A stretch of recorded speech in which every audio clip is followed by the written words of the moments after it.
La palabra con nosotras, con nosotros. Una reflexión de la palabra cotidiana en diálogo con el acontecer de la comunidad.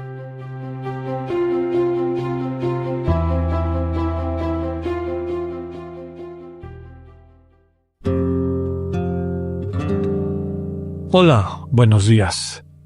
Bienvenidas, bienvenidos a la palabra con nosotras, con nosotros. Ya pasamos al capítulo 15 de la carta de Pablo a los Romanos. Recuerden ustedes que estos tres últimos o penúltimos capítulos, 13, 14, 15, están alrededor de una serie de recomendaciones, de pautas de conducta. Y el último de los capítulos, el 16, son los clásicos saludos finales del apóstol.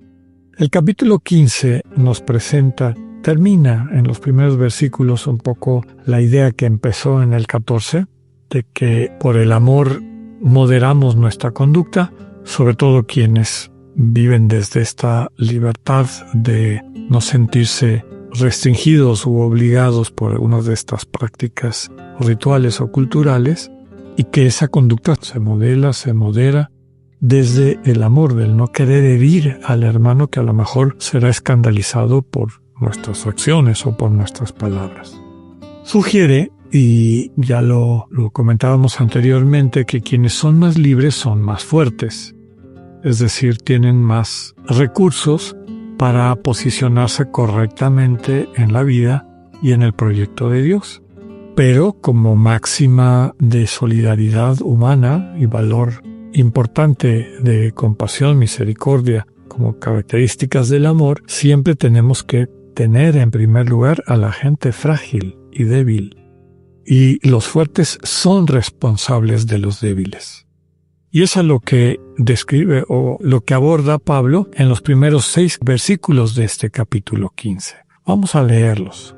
Nosotros los fuertes tenemos que cargar con las flaquezas de los débiles y no buscar nuestra satisfacción. Que cada uno trate de agradar al prójimo para el bien y la edificación común, porque tampoco Cristo buscó su propia satisfacción, sino que, como está escrito, cayeron sobre mí los ultrajes de los que agravian. Lo que entonces escribió fue para nuestra instrucción, para que por la paciencia y el consuelo de la Escritura tengamos esperanza. El Dios de la paciencia y el consuelo les conceda tener los unos para los otros los sentimientos de Cristo Jesús, de modo que, con un solo corazón y una sola voz, glorifiquen a Dios, Padre de nuestro Señor Jesucristo. Palabra de Dios. Como les comentaba, estos primeros 6 versículos del capítulo 15 resumen en un acercamiento, en una máxima de moral, todo lo que Pablo ha descrito. Quien tiene una conciencia más madura, quien ha encontrado esta libertad que da el vivir sostenido por el amor de Cristo, ya no se siente vinculado a este tipo de prescripciones, de restricciones de alimentación, de ceremonias de purificación, de observancia de días, etc. Todos estos rituales que en algunos contextos religiosos pues son muy importantes. Pero esa libertad se traduce o se concreta en que quien la tiene, y la tiene porque está sostenido por Cristo, no es un libertinaje, es realmente la libertad de quien sabe que su vocación es poner en juego de amor, en juego por amor, todos los dones y talentos que Dios le ha dado para hacer el bien. Esa persona es fuerte en el sentido de que no vacila, de que vive desde la convicción de un encuentro con Dios existencialmente. Y eso le da una responsabilidad frente a quienes no han llegado a ese nivel de madurez y libertad. Hay que respetar esas conciencias, hay que acompañarlas con delicadeza. Y por eso Pablo dice, asume sobre ti, si eres de los fuertes, si eres de los que viven desde esa libertad, un acompañamiento solidario, cercano, respetuoso con quienes están todavía en el camino para poder alcanzar ese nivel de madurez. Si mantienes eso, si tienes paciencia al ritmo con el que tu hermano va caminando, pues entonces van a poderse encontrar en este gozo de vivir ambos con la mente puesta en el Señor Jesús y en este camino de construcción de la comunidad.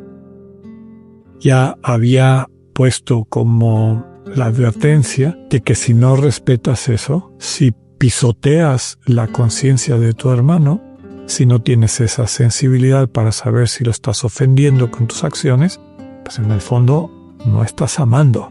Entonces pregúntate si realmente eres tan libre y tan maduro como crees.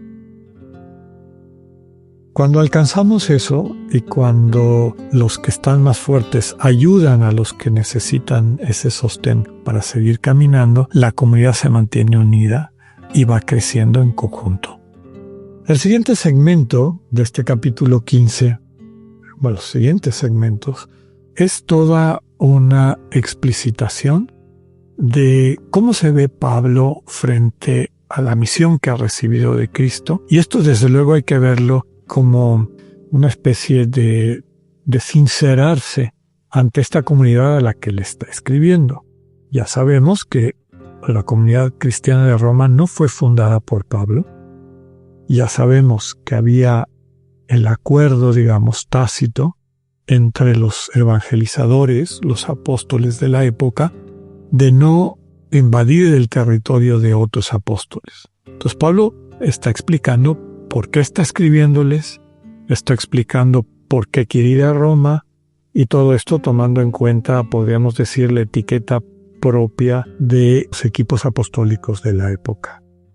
Vamos a leer el primer segmento, el versículo 7 al 13 de este capítulo 15, donde Pablo deja a un lado el tema de la protección de la conciencia de los débiles por parte de los fuertes y se adentra en explicar cuál es su proyecto y por qué le está escribiendo a esta comunidad. Nos dice el texto: por tanto, acójanse unos a otros, como Cristo los acogió para gloria de Dios.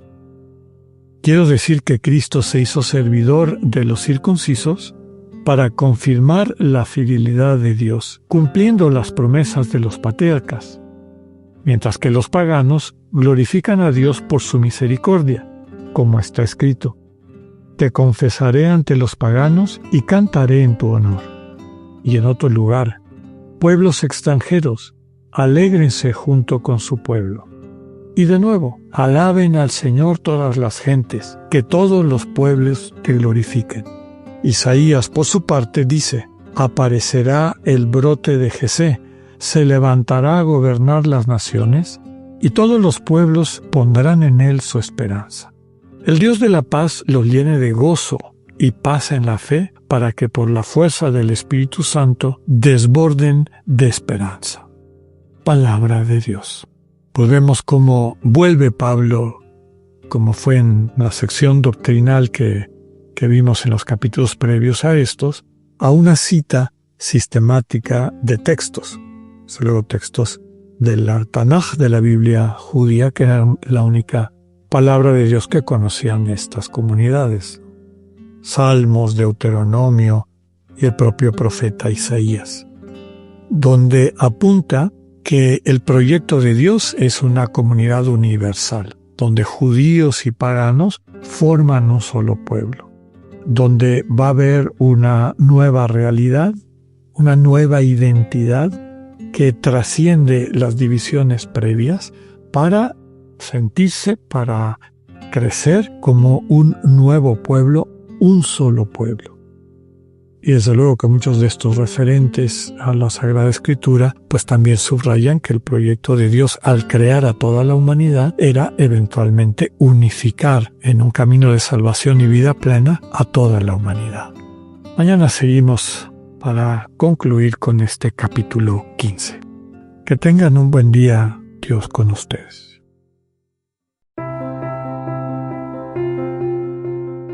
Acabamos de escuchar el mensaje del Padre Alexander Satirka, Escúchalo de lunes a viernes a las 8:45 de la mañana por Spotify o por radioiberoleón.com. Esta es una producción del ITESO, Universidad Jesuita de Guadalajara y Radio ITESO 95.1.